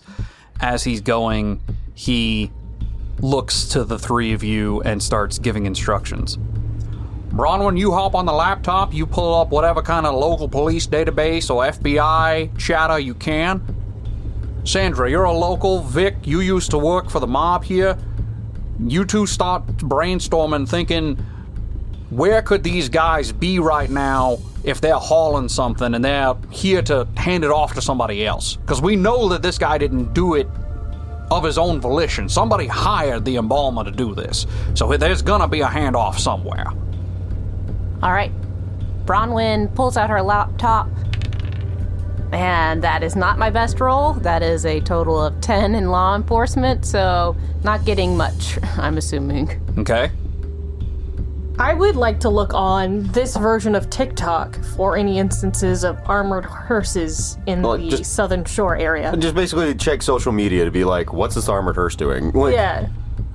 I'm gonna call surfing social media for any kind of posts about somebody seeing a souped up hearse followed by a cargo truck an investigation check. Okay. That's a 15. I had a 23 on Streetwise to recollect, remember, or parse out where the best meeting spots for, trading illicit goods with an 18-wheeler would be. Seeing as I have very often committed crimes in Emerald City and had to trade off with other vehicles. So with a 15 expertise local, essentially, expertise Emerald City, a 10 expertise law enforcement, and what did you get on that Streetwise check? 23. 23 Streetwise. Very nice, very nice.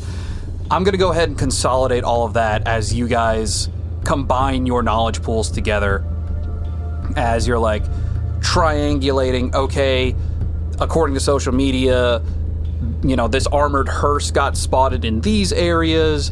Bronwyn, you're able to pull up basic police reports that's like kind of eliminating other places where it's not. And Vic, you're able to know where these different good handoff locations are.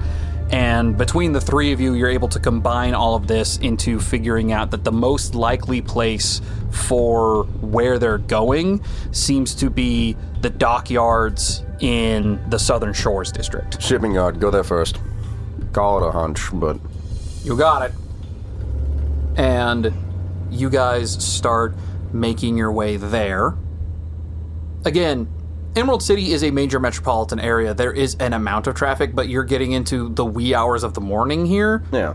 So you make pretty good time, especially with directions from a local and the GPS. So you make it to this shipping yard that's... Some parts of it are still in use, but some parts of it are, like, kind of abandoned. Mm-hmm. You notice the spot where a gate guard used to be, and there is no longer because they don't pay anybody to actually watch this place. They have cameras and things set up watching the main gate, and you need a remote to even get in here in the first place. And what you're seeing is it looks like somebody got the gate open and disabled the cameras before you got here. So if the gate's not working and the cameras are down, then probably pretty good odds that we're looking in the right spot. We need to get out on foot, or we're just gonna keep driving? Out on foot. I might be able to get a little closer to this before everyone else does. I have done a few trade-offs in this area before. Be careful. Remember, what's the number one rule? You say run, we run. Exactly. Alright, now I'm going to use stealth, mostly. Go ahead and make me a stealth check. Also, make me either a perception or investigation to figure out where exactly in here you are going. Okay, that is a 30 stealth. Oh, Lord. And a 25 investigate. You guys watch Victor walk off into the shadows of the less lit area here. This place is just a maze of shipping containers. Some have been here for a while, some have only recently arrived and look like they're slated to ship out soon. They're stacked 4 or 5 high in a way that it is navigable both on foot and by vehicle. You've got the large crane overhead, and you've also got, like, larger trucks that are able to move in and out for the crane to lift the crates onto and then move around. So you disappear into those shadows between the crates, and you find tire tracks. Mm-hmm. You're following those tire tracks deeper in, and you're noticing that there's one set going into this area and one set going out. Mm-hmm. It looks like they stopped very purposefully. They dropped it off. Turned around. Like they were dropping off a shipping container. So, I'm going to text Bronwyn the literal exact directions I took to get where I am. He's got a location for us. Let's Good. go. Let's get there. The rest of you make your way through this labyrinth of steel and make your way to where Victor has found himself. Bronwyn is going to start looking for either signs of a container that's been recently offloaded or for signs of something being dragged, people moving a bunch of things, etc. Perception check. That is 28. With a 28, you're able to narrow it down to a pretty specific container. There is a container where it looks like a lot of feet went in and out of, based off of scuff marks on the ground, boot marks, a little bit of mud, and you see that there is a lock on that container, or on its door. I'm going to investigate that lock. Is there any sign of it being magical? Go ahead and make me an expertise magic check. That's 24. 24? It does appear that there is some kind of ward on this lock, based off of the small inscription around its base. Jack, you got any expertise in breaking magical wards? Do I ever? And he walks up and he starts examining it a little bit more closely and goes, I would back up a few paces. Bronwyn backs up a few paces. Victor dissolves. He's just like, nope, and just... Sandra also backs up a few paces. You see him start to trace symbols in the air and mutter something under his breath. He knows a non-zero amount of magic from what you've seen of him. He's not a full-fledged sorcerer, that's why he still packs an enchanted pistol, but he's got a little something going on. And so you see him start to trace these symbols in the air and mutter in an arcane language. You see him then take out what looks to be, for all the world, a classic pink rectangle eraser and start to rub it against where the runes are on the lock.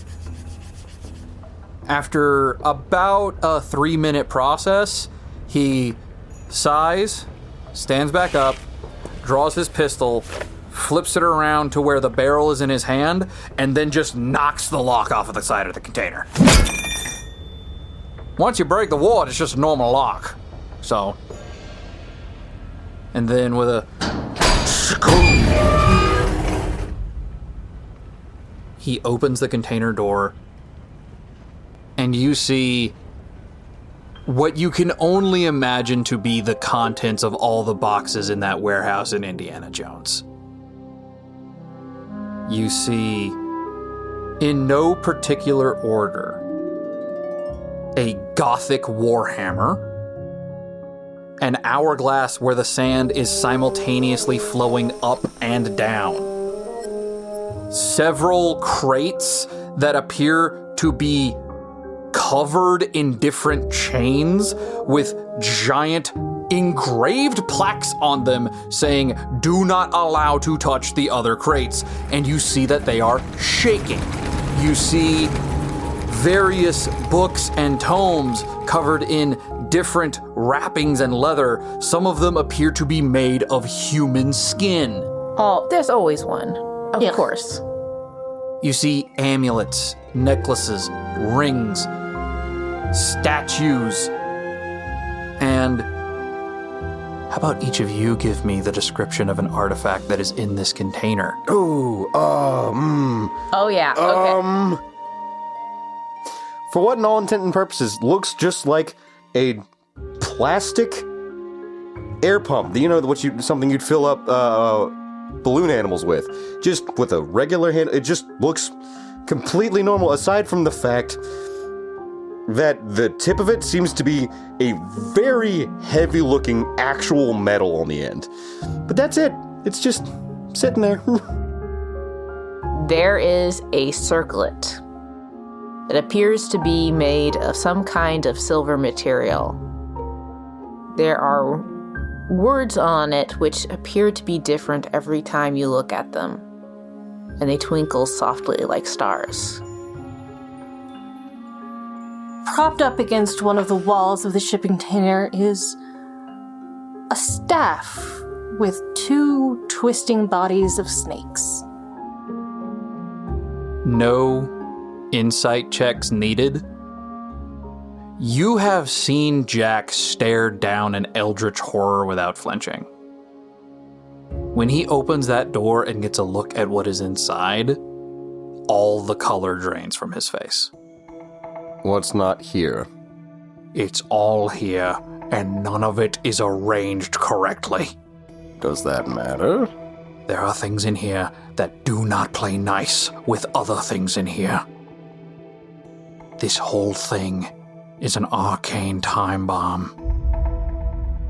Let's start moving things then. No. I need to start setting wards. I need to start setting wards, and I need to start doing it now. And you see him reaching into his coat and taking out, like, a bag of components. You've seen him do a little bit of work before, but you see him open it up and, like, actually fully open it for the first time that you've seen it. And it is full, like, it's got all kinds of different brushes, all kinds of different inks. Some of them are moving in their bottles. While you're doing that, do you want me to call for arcane transport? Call directly to AD Vance. Okay. Look, I give you kids a lot of credit. I give you a lot of leeway. You're good at what you do. I put all these things away. I know how to take them back out without causing irreparable damage to reality itself. All right. So you want us to stand guard while you do this? I want you three to form a perimeter. Deal. All right. I'm gonna get a bird's eye view of this right quick. Victor's gonna take off and fly to the top of this little... You said there's stacks of shipping containers. He's gonna perch himself up on one of those that has a good field of vision. Okay. I'm going to be keeping an eye on the perimeter. Bronwyn, with your special hearing, right before Jack enters the container with all of his stuff in tow to start setting these wards, you hear him say, like, under his breath, almost entirely to himself, "Oh, Mom, I hope you were a better teacher than I was a student." And he walks into the container. Everyone make me perception checks. 13. 20 flat. What'd you get? Oh, yeah, she nat 20. 32, if you want me to do the actual calculation. Technically, getting a critical or getting a natural 20 in this system means that you get an added success, which means that whatever you just rolled, you get an extra degree of success on that check. So it's kind of a 37. Nice. That said, you have defeated my attempts to be sneaky. You hear a voice that you do not recognize say, "Hello, Jack." And Jack goes, "What?" And very quickly, Jack's voice is cut off. In a panic, as I am not a trained professional FBI agent, I run into the container. Okay. You see a figure covered in head to toe by a obscuring robe, complete with cape that has strange, jagged patterns of black and white fabric. And they are holding Jack up by the throat with one hand. Upon hearing your approach, they turn and look over their shoulder, and you see that where normally you would be able to see through the mask to see their eyes, it's just glowing red. And in this moment of their so brief distraction, Jack barely manages to get himself free enough to look at the three of you and go, "Run!" And then goes to draw his pistol.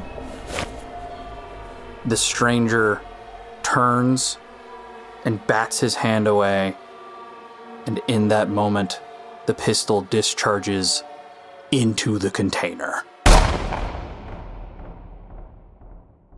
And that is where we are going to end episode 1 of It Takes One to Hunt One. Very nice. See you in the shadows. Thank you for listening to It Takes One to Hunt One, presented by Power Level 4 Podcast. It Takes One to Hunt One stars Murdoc Addams as Victor Valentine. Mary Jasken as Bronwyn Bedivere. Lynn Brewer as Sandra O'Hara. And Brandon Brewer as everyone and everything else. Production, editing, and sound design by Jared Olson. A special thanks to Green Ronin Publishing, the creators of the game system Mutants and Masterminds, and the World of Freedom setting which we use in our show. And most importantly, thank you to our patrons on Patreon. Patrons get access to exclusive bonus content and help make what we do here possible. If you would like to become a patron, join us at patreon.com/powerlevel4podcast. We'll see you there.